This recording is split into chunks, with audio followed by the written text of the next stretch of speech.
Hey everyone, welcome back to the channel today. I'm doing my very first film review, and what I really want to do is talk about Robert Eggers' latest film, Nosferatu. So stay to the end, and I'll give you my very own personal rating to let you know whether this one is worth your precious time.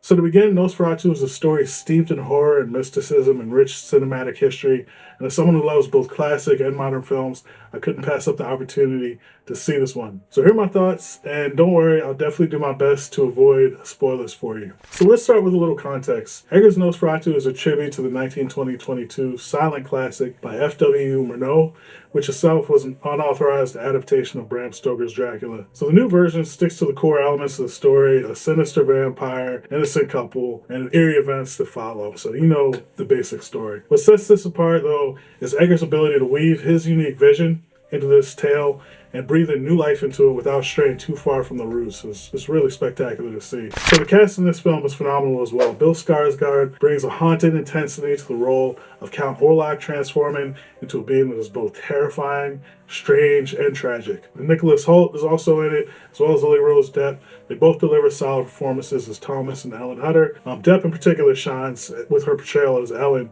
It's layered and captivating and strikes a near balance between vulnerability and inner strength. It's a demanding role, and she acts very much as the emotional centerpiece of the story, and she carries that very, very well. My personal favorite was Willem Dafoe. He plays Professor von Franz, a philosopher and occult expert who provides critical insights into the mysterious connection between Ellen and Count Orlok. His character adds a lot of depth, intrigue, and even comedy, as well as credibility to the supernatural elements of the story, the world of mysticism and darkness that we find ourselves enveloped in. As expected from Robert Eggers, the visual story into Nosferatu is remarkable. Every frame feels meticulously crafted with the use of shadows, dramatic lighting, and muted colors. It creates an atmosphere that's both haunting and mesmerizing. So Eggers' ability to communicate complex themes such as appearance versus reality, skepticism, xenophobia, and spiritual darkness through visuals is also very impressive. The tone of the film actually lingers with you quite a bit, making the horror feel more psychological than purely visual.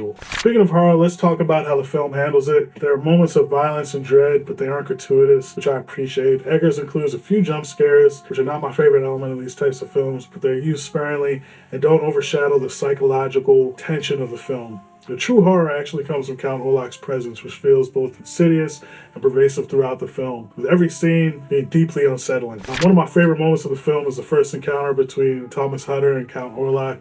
Without giving too much away, the dialogue in the scene is just chilling. It sets a tone for the rest of the film as he realizes that this guy is actually a creep and what we know is a vampire. Now, where does this version of Nosferatu stand in the vampire film canon? For me, it's right up there with Bram Stokers Dracula, which is my personal favorite. Stokers Dracula stands out for its emotionally rich characters and a sweeping romance. Nosferatu excels primarily because of its visual artistry and atmospherics. Both films are masterpieces in their own way, and I'd recommend them to any fan of the genre. Now, personally, I like to rate films in my own way. No two thumbs up or anything like that. I have my own scale that I call the Trifecta. So the main questions I ask are: 1, am I glad I saw the film? 2, would I recommend it to a friend? And 3, would I watch it again? So on the Oscar scale, here's my verdict. I'd absolutely recommend this film to anyone who appreciates great cinema. I'm planning on watching it again as well, this time with my wife, if I can convince her. And I'm genuinely glad I saw it. Genuinely glad. So special shout out to my dad for joining me at the theater, and to my wife for encouraging me to share my thoughts with you all. This film got the full trifecta, so definitely make sure you check it out. So what do you think? Have you seen Nosferatu, or are you planning to? Let me know in the comments, and while you're there, drop some suggestions for what I should watch next and review next. And thank you all for tuning in and watching my very first film review. I hope I'll see you again. All right, thank you. See you later.